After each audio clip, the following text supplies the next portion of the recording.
আমার কাছে মনে হচ্ছে আমি ইন্ডিভিজুয়াল নাজমুল হোসেন শান্তর থেকে বাংলাদেশ ক্রিকেট দলটা আগে রাখা উচিত। বাকি যে দুইজন ক্যাপ্টেন আছেন সেই দুইজনের সাথে আন্ডারস্ট্যান্ডিং খুবই ভালো। ক্রিকেট বোর্ড এবং সালাউদ্দিন স্যার নিজে বলতে পারবেন আসলে তাদের কি কনভারসেশন হয়েছে বা কি অবস্থানে আছে। কালকে যে সিলেকশন যাচ্ছে সেটা তো আপনি ক্যাপ্টেন, মাঝখানে ইন বিটুইনটা আপনি ক্যাপ্টেন ছিলেন না। হোয়াট হ্যাপেন্ড ইন বিটুইন, আর কেন আবার যখন রিকোয়েস্টটা করা হলো আপনাকে আপনি কেন টেক আপ করলেন, যদি একটু ইলাবোরেটলি আমাদেরকে বলতেন। এর আগে প্রেস রিলিজের মাধ্যমে একটা আপনার ভয়েস জেনেছি, বাট সামনাসামনি যদি একটু বলতেন। না, কতদিন জানি মাঝখানে ক্যাপ্টেন ছিলাম না, ওই সময়টা রিল্যাক্স ছিলাম, এনজয় করেছি পুরো সময়টা, ভালো সময় কেটেছে। রিজনটা এর আগেও বলেছিলাম, বাট আমার কাছে মনে হয়েছে যে ক্রিকেট বোর্ড যেভাবে আমার সাথে কমিউনিকেট করেছে, তারপরে সবার সাথে সুন্দর একটা হেলদি কনভারসেশন হয়েছে। পাশাপাশি একটা সময় যে আমার মনে হয়েছে যে আমি নাজমুল হোসেন শান্ত ইন্ডিভিজুয়াল ব্যক্তির থেকে বাংলাদেশ টিমটা অনেক বড়, এবং আমার চিন্তার থেকে বড় চিন্তা হইল যে আসলে বাংলাদেশ টিমের কি প্রয়োজন, এবং যেখানে বাংলাদেশ ক্রিকেটের বোর্ডের এত বড় বড় কর্মকর্তা বা এক্স ক্রিকেটাররা তো এখন বোর্ডে আছেন, তারা যখন একটা পরামর্শ দিচ্ছেন অবশ্যই এটা টিমের ভালোর জন্য, আমার নিজের ভালোর জন্য। সো ওই কনভারসেশনটাকে আমি পুরোপুরি রেসপেক্ট দিয়েছি, এবং যদি এক কথাই বলি যে আমার কাছে মনে হচ্ছে আমি ইন্ডিভিজুয়াল নাজমুল হোসেন শান্তর থেকে বাংলাদেশ ক্রিকেট দলটা আগে রাখা উচিত। সো আমি দলটাকে আগে রেখে আমি আবার এই ডিসিশনে এসেছি। যে কারণগুলোতে আপনি আগে মানে ক্যাপ্টেন্সি থেকে সরে দাঁড়ানোর সিদ্ধান্ত নিয়েছিলেন, ওই সমস্যাগুলো কি সমাধান হয়েছে যখন আপনি নতুন ওটা আবার ক্যাপ্টেন্সি টেক আপ করলেন?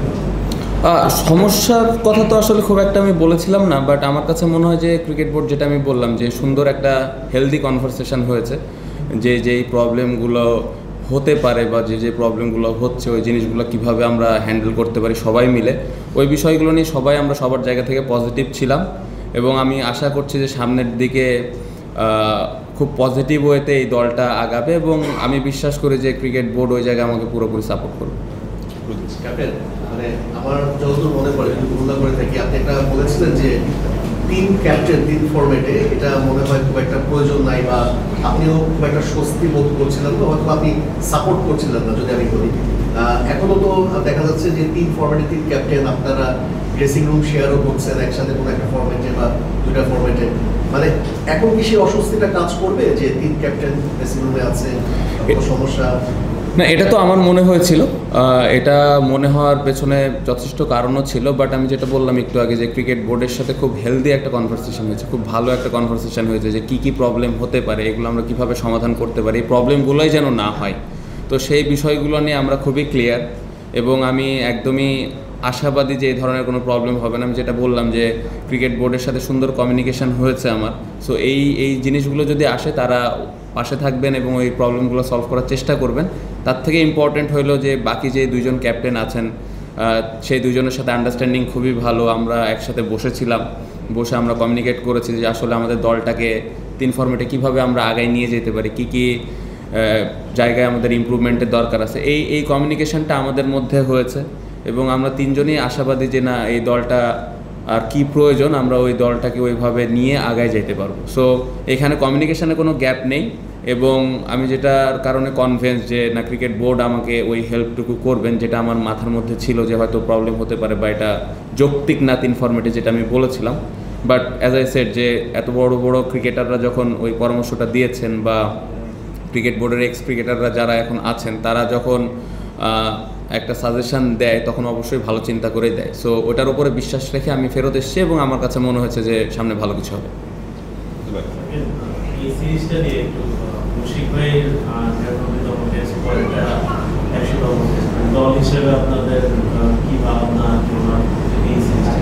না, খুবই এক্সাইটেড। আমার মনে হয় যে কালকে ইনশাল্লাহ 99তম হবে।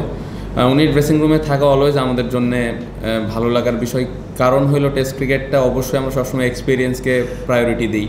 সো ওনার এত বছরের একটা ক্যারিয়ার, এটা আমাদেরকে অনেক হেল্প করে। ওনার এক্সপিরিয়েন্সটা আসলে ক্রাঞ্চ মোমেন্টে কীভাবে ওই প্রেশারগুলো হ্যান্ডেল করা লাগে, এই বিষয়গুলো সবসময় আলাপ আলোচনা হয়। সো খুবই এক্সাইটেড, এবং আমি পার্সোনালি এই দুইটা টেস্ট ম্যাচ সেলিব্রেট করতে চাই, এনজয় করতে চাই, সবাই মিলে একসাথে পুরো দিনটা এনজয় করবো। স্পেশালি 100তমটা যদি উনি সুস্থভাবে খেলতে পারে, তাহলে ওই 5টা দিন আমরা সবাই মিলে সেলিব্রেট করব, এবং পুরো দিনটা 5টা দিন খুব ভালোভাবে এনজয় করতে চাই। সো খুবই আশাবাদী ইনশাল্লাহ উনি সুস্থভাবে দুইটা টেস্ট ম্যাচ খেলবে। শান্ত ভাই, আপনি শ্রীলঙ্কা সিরিজের পরে দায়িত্ব ছাড়লেন আর নতুন একটা সিরিজ শুরুর আগে সাউথের দায়িত্ব ছাড়লো আসলে এটা কি মানে আমাদের দেখা যায় যে বেশিরভাগই দায়িত্বটা গ্রহণ করতে পারছেন না বা পূর্ণ দায়িত্বে কাজটা করতে পারছেন না, এটা একটু আনহেলদি পরিবেশ সৃষ্টি করে কিনা? আর একটা প্রশ্ন হচ্ছে যে সাউথের দায়িত্ব ছাড়া পর আপনার সাথে কথা হয়েছে কিন্তু আপনি ক্যাপ্টেন আপনি জিজ্ঞেস করেছেন। না, এটা তো আসলে টোটালি ওনার পার্সোনাল ডিসিশন। প্রথমে উনি কী চিন্তা করে করেছেন, আর দ্বিতীয়ত আমি বলবো যে ক্রিকেট বোর্ডের সাথে ওনার কমিউনিকেশন কতটুকু হচ্ছে এই বিষয়ে আমার আসলে আইডিয়া নেই।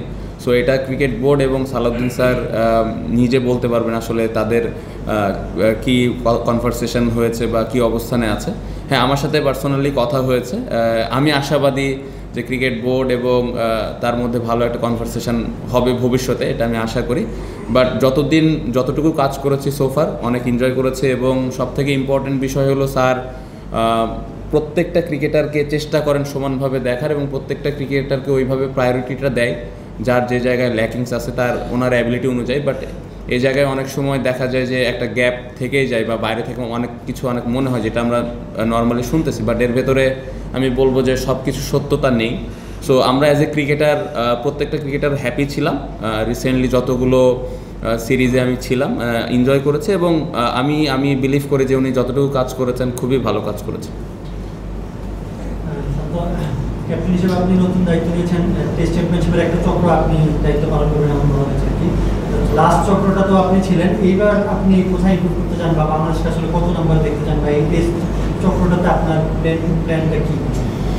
না, আমাদের তো লম্বা একটা প্ল্যান আছে, পুরো টেস্ট সাইকেলের একটা প্ল্যান আমাদের করা আছে যে আমরা আসলে কী করতে চাই। যদি আমি এখন বলতে চাই, গত বছর যেরকম রেজাল্ট করেছি তার থেকে হয়তো একটু বেটার করতে চাই, একটু বেশি ম্যাচ জিততে চাই, এটা আলটিমেট গোল। বাট আমরা যেভাবে টেস্ট ক্রিকেট খেলি, আমরা অনেক দিন পর পরে টেস্ট ম্যাচ খেলি।